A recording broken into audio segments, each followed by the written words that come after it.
प्यारे दोस्तों, आप सभी का हमारे YouTube चैनल पर फिर से स्वागत है। मैं आप सभी का SM स्टडी पॉइंट पर हार्दिक अभिनंदन एवं वंदन करता हूं। जैसा कि आप स्क्रीन पर देख रहे होंगे, व्हाइट बोर्ड पर देख रहे होंगे कि आज का टॉपिक क्या है। जी हाँ, बिल्कुल फ्रैक्शन आज का टॉपिक है। जिसका आपको इंतज़ार था वह टॉपिक है फ्रैक्शन।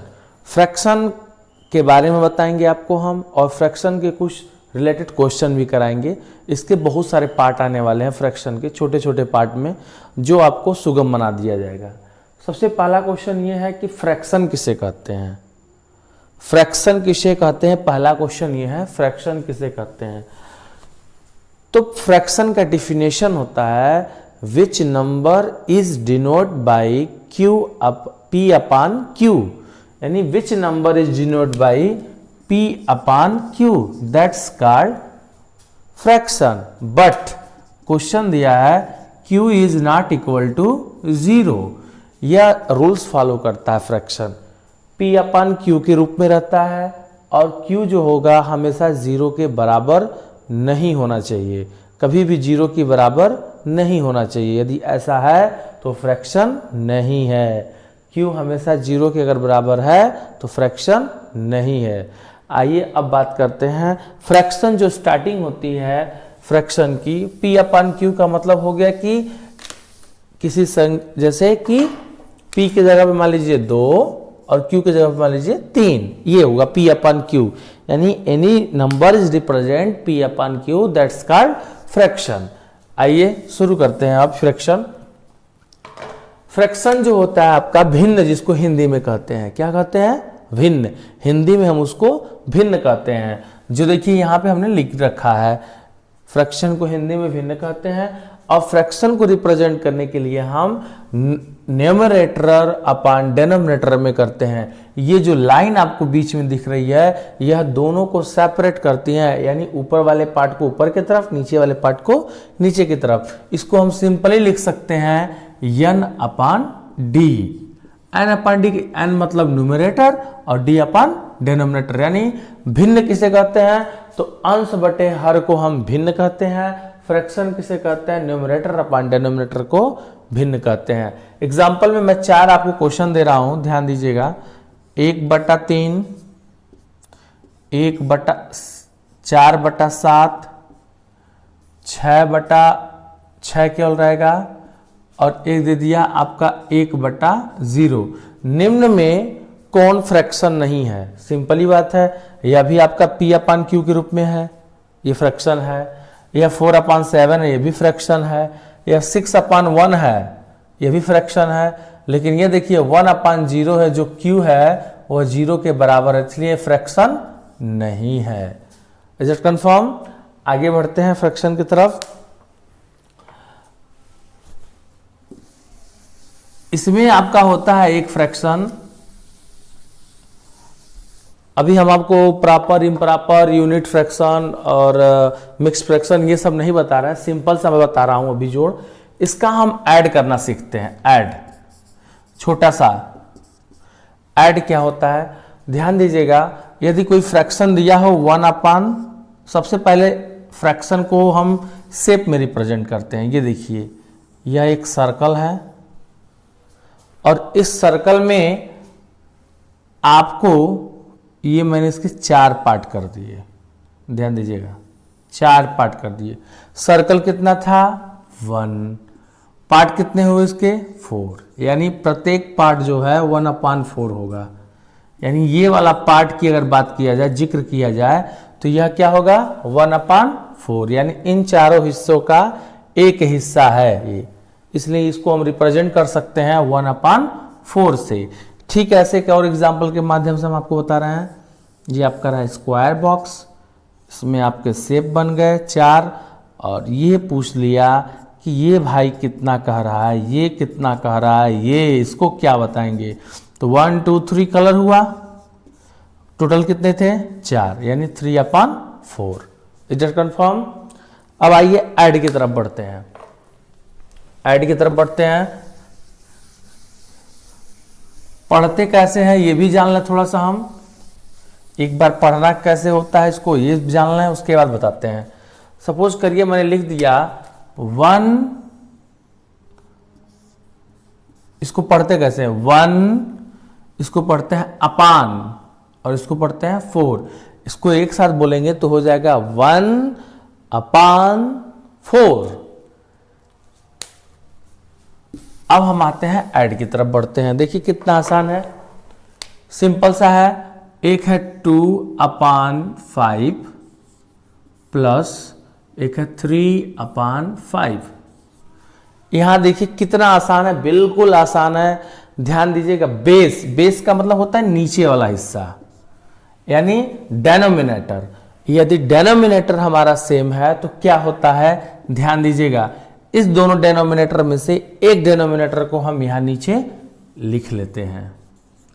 इन दोनों डेनोमिनेटर में से एक डेनोमिनेटर को हम क्या कर लेते हैं, यहां लिख देते हैं। लिखने के बाद क्या करते हैं, इसको आप सपोज करिए फॉरगेट कर जाइए, भूल जाइए।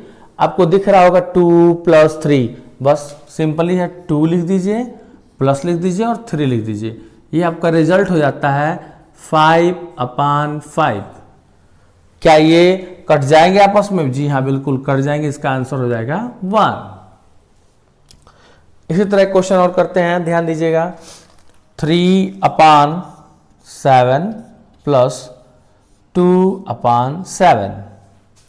ध्यान दीजिएगा, दोनों का बेस ये वाला नीचे वाला डेनोमिनेटर क्या है, इक्वल है। जब इक्वल है तो एक क्या कर लेंगे, हम लिख लेंगे। एक को क्या कर लेंगे, लिख लेंगे। उसके बाद ऊपर वाला जैसे था वैसे हम लिख लेंगे 3 + 2, यानी हो जाएगा आपका 5/7। Is it confirm? अभी तो ये सिमिलर था। अभी मैं एक फ्रैक्शन और एक दूसरा फ्रैक्शन, 2 फ्रैक्शन को जोड़ना बता रहा हूं। इसके बाद वाले वीडियो में आपको 2 फ्रैक्शन का घटाना मिलेगा। अब उसके बाद वाले वीडियो में 2 फ्रैक्शन का मल्टीप्लिकेशन मिलेगा। उसके बाद वाले वीडियो में 2 फ्रैक्शन का डिवीजन मिलेगा। फिर उसके बाद वाले वीडियो में आपको 2 से अधिक फ्रैक्शन को कैसे जोड़ा जाएगा, 2 से अधिक सब्ट्रैक्शन कैसे किया जाएगा, यानी संख्याओं को बढ़ाया जाएगा। आइए यहां बात करते हैं, हम एक छोटा सा डिफरेंट की तरफ करते हैं। ध्यान दीजिएगा, ऊपर वाले को नोमिनेटर बोलते हैं, नीचे वाले को डेनोमिनेटर बोलते हैं। नोमिनेटर का मतलब होता है अंश और डेनोमिनेटर का मतलब होता है हर। अंश बटा हर को हम भिन्न कहते हैं। अब ध्यान दीजिएगा, ये 7 और ये नीचे दिया आपका 3 और यहां दिया आपका 1 और यहां दिया आपका 2। अब आप देखेंगे, आप ऑब्जर्व कर रहे होंगे कि जो आपका डेनोमिनेटर यानी जो आपका हर है वो डिफरेंट है। ऐसे कंडीशन में क्या करेंगे, इन दोनों का मल्टीप्लाई क्या करेंगे, मल्टीप्लाई करेंगे और नीचे लिख लेंगे। 3 × 2 = कितना हो जाएगा, 6। इसको बटरफ्लाई मेथड भी कहते हैं, इसको बटरफ्लाई मेथड भी कहते हैं। अब जब ये हो गया 3 × 2 = 6, अब दूसरे स्टेप में देखिएगा ध्यान से क्या होगा। अब ये फर्स्ट स्टेप आपका कंप्लीट हुआ।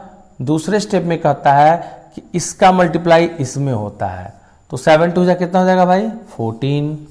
बीच में ऑपरेटर क्या है, प्लस। 1 3 × क्या होगा, 3 या 3 1 = 3। ऐड करेंगे क्या हो जाएगा, 17 अपान क्या हो जाएगा, 6। Is it confirm? इसको यदि फ्रैक्शन में हम बदलाएं, मिक्स में बदलाएं, तो ये हो जाएगा 6 12 और 5/6। इसको जानने के लिए आप हमारे आने वाले वीडियो को देखना पड़ेगा, इसको जानने के लिए कैसे आया है। इसको हम ऐसे लिख सकते, सिंपल ही बात है। 6 का टेबल हमने 2 टाइम पढ़ा है और रिमाइंडर में जो बचा वो हमने लिख दिया है।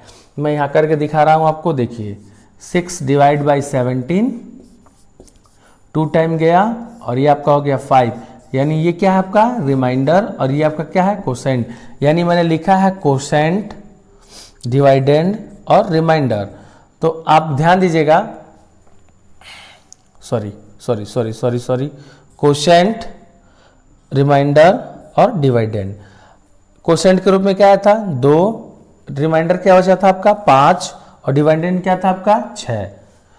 इस तरह ये आपका बन गया मिक्स्ड फ्रैक्शन। अब इसे हम इरेज करते हैं, एक और क्वेश्चन करते हैं बटरफ्लाई मेथड से। ध्यान दीजिएगा, यदि हमारा वीडियो आपको अच्छा लग रहा हो इंटरेस्टिंग लग रहा हो तो हमारे चैनल को सब्सक्राइब करें, साथ ही में बेल आइकन दबाएं ताकि आने वाली वीडियो आप तक बिना रुकावट का पहुंच सके। साथ ही में दोस्तों में शेयर करना तो बिल्कुल ना भूलें। एक और हम मेथड से करते हैं, सॉरी मेथड नहीं करेंगे, एक और हम बटरफ्लाई मेथड से क्वेश्चन को सॉल्व करेंगे। 4/7 प्लस 3/5। अब आप ध्यान से जब ऑब्जर्व करेंगे तो नीचे का जो बेस है यानी डेनोमिनेटर जो ये है डिफरेंट है। जब इस कंडीशन में क्या करते हैं, हम बटरफ्लाई मेथड लगाते हैं और नीचे का नीचे में क्या करते हैं, मल्टीप्लाई यानी प्रोडक्ट कर देते हैं। तो 7/5 से कितना हो जाएगा, 35। उसके बाद दूसरा स्टेप हमारा ये कहता है कि अब ऊपर आपको करना है, यानी बटरफ्लाई मेथड जैसे लगाएंगे तो इसका इसमें आपको करना मल्टीप्लाई। 4/5 से कितना हो जाएगा, 20। फिर अब इसका इसमें करेंगे, बीच में प्लस है प्लस लगा देंगे, 21, यानी आंसर आपका हो गया 41/35। Is that clear answer. यदि आपको हमारी वीडियो अच्छी लग रही हो तो आप लाइक करना और सब्सक्राइब करना बिल्कुल ना भूलें। जय हिंद, जय भारत।